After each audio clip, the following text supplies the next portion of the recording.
Welcome back to Come and See Christianity.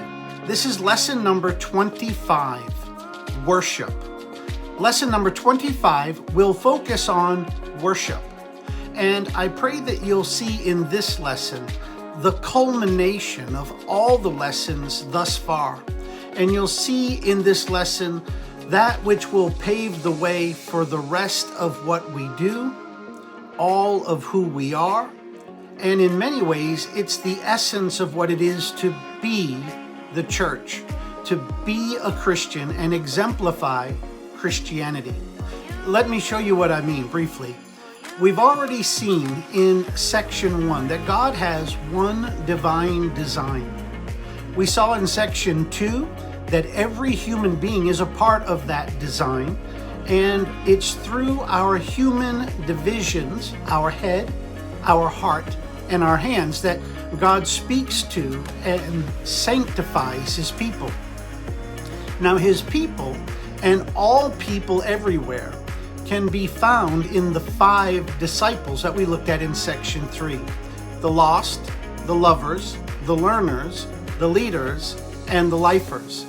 And then in section 4, we said we need to know what we need to know about Christianity. And therein we focused on the 7 details or the fundamentals of the faith.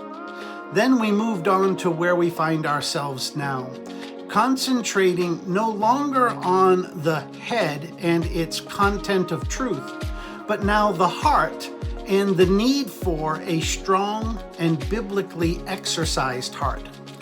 Today, we're now going to focus on worship, which is an area that demonstrates what's going on in the heart. Some have gone as far as to say that biblical worship is the crown jewel of Christian sanctification, the essence of being Christian, because it's out of biblical worship that everything else could and should flow. I pray that you'll see in similar fashion, when we looked at service and did not come up with a list, here we're going to look at worship, and it's not going to talk about singing songs or lifting praises.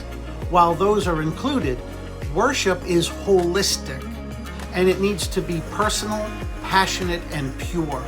As Jesus said, it needs to be done in spirit and in truth.